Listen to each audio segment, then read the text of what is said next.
Kolkata, where every hour is a happy hour।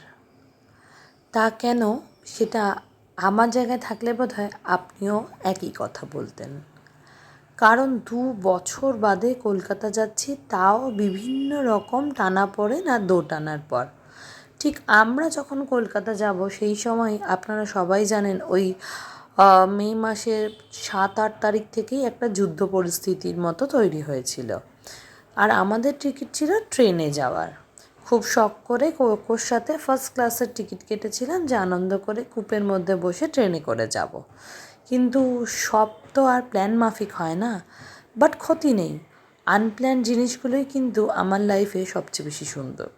তো যাই হোক, সেই ভয় ভয় পরিস্থিতিতে যদি কোনো দাঙ্গা হাঙ্গামা বাঁধে তো সেই মুহূর্তে ট্রেনে যাওয়াটা কি সেফ হবে, এই সব ভেবে ট্রেনের টিকিটটা ক্যান্সেল করলাম আর ভাবলাম যে থাক, এবছর বোধহয় আর যাওয়া হবে না। কিন্তু ও মা, মন তো আর এইসব বোঝে না। মন যে বড় তৈরি ছিল কলকাতা যাওয়ার জন্য, হ্যাপি আওয়ার্সে আনন্দ করার জন্য। আর 10 তারিখে ট্রেনটা ক্যান্সেল করার পর 10 তারিখ সকালে আমি আর জয় প্রায় কেঁদে ফেলির মতো অবস্থা। তাহলে আমাদের কলকাতা যাওয়াটা হলো না। আমরাই কি তবে ভুল করলাম? সবাই তো আগে কলকাতা চলে গেল। এনিওয়েজ, আর সেই ভুলের মধ্যেই চলে গেলাম যে না, টিকিট কাটো ফ্লাইটের, আমরা যাব, যাই হোক তাই হোক। আর তার কিছুক্ষণের মধ্যেই আবার দেখলাম যে একটা সিজ ফায়ার হয়ে গেছে। তো ভালো হলো, তাহলে বোধহয় এবার ভালোভাবে যাতায়াত করা যাবে।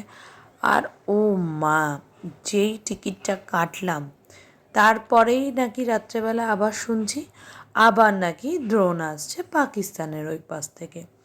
কিন্তু ফ্লাইটের টিকিট তো আর ক্যান্সেল করা যাবে না, সে এক বড় ধাক্কা।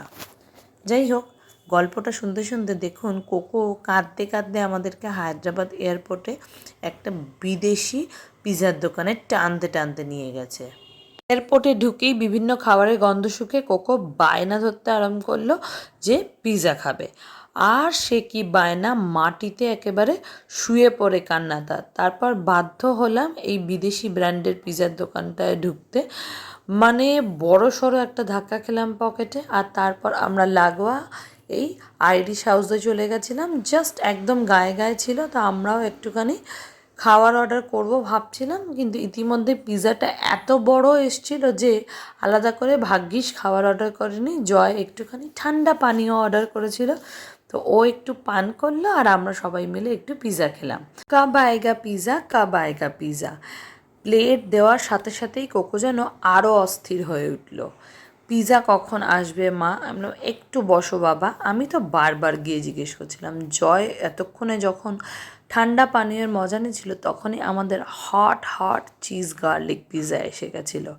যেহেতু কোকো অন্যরকম ঝাল তেল মশলা খেতে পারে না, সেহেতু আমরা কোকোর সঙ্গে যদি পিৎজা শেয়ার করি তাহলে প্লেন চিজ বাস্ট পিৎজাটাই জেনারেলি অর্ডার করে থাকি।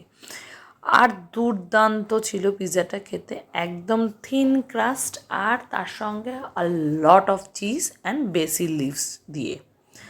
অদ্ভুত রকমের খাবার, মানে বিদেশি। আমার মনে হয় এই পিৎজা শপটা ছিল ইটালিয়ান কোনো ব্র্যান্ডের, আর একদম প্রপার ইটালিয়ান পিৎজা খেয়েছি, ওই আমাদের নর্মাল ইন্ডিয়ান স্টাইল পিৎজা নয়।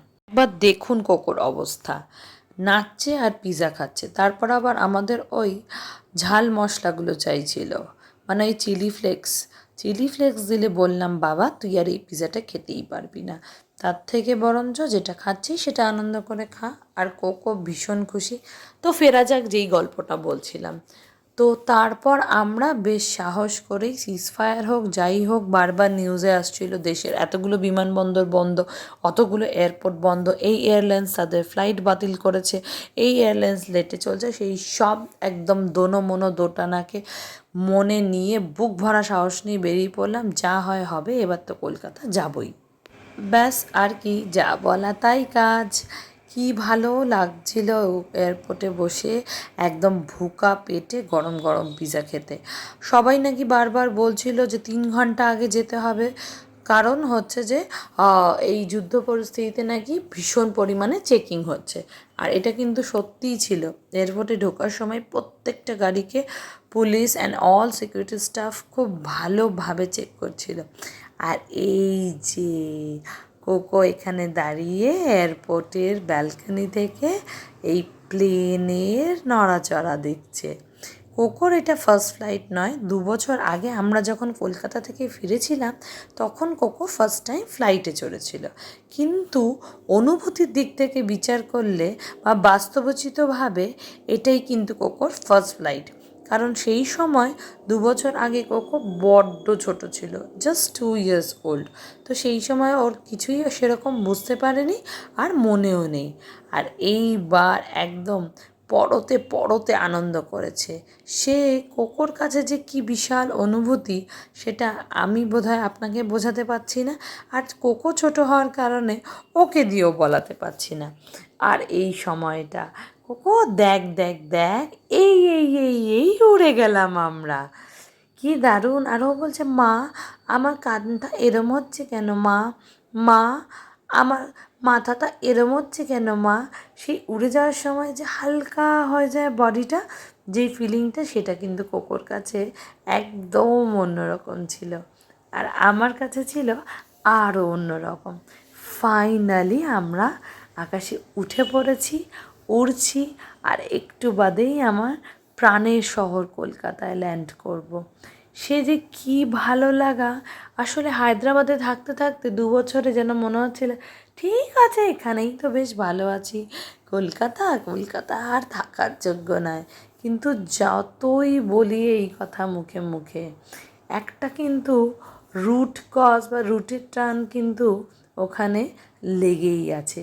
মানে শিকড়টা কিন্তু আমাদের, যেহেতু কলকাতায় আঁকড়ে বড় হয়েছি, সুতরাং কলকাতা যতইকেই গালাগালি করি আর কলকাতাকে যতই বাজে বলি, কলকাতা যাওয়ার অপশান থাকলে কিন্তু মুখ ভর্তি একদম 32 পাটির চওড়া হাসিটা বেরিয়েই আসে। আর এখানে কোকো ফ্লাইট থেকে নেমে হাঁ করে ফ্লাইটটাকে দেখছে, মা আমরা এটা করে এসছি মা। যাই হোক, এই বেল্ট থেকে ব্যাগ নেওয়াটাও কিন্তু কোকোর কাছে একটা প্রথম অনুভূতি, আর আমাদের কাছে সব সময়ের জন্য সেরা অনুভূতি। প্রাণের শহর কলকাতায় এই চলে গেলাম, আর এরপর ছোট্ট ছোট্ট করে বাকি ব্লগগুলো পোস্ট করব। Stay tuned.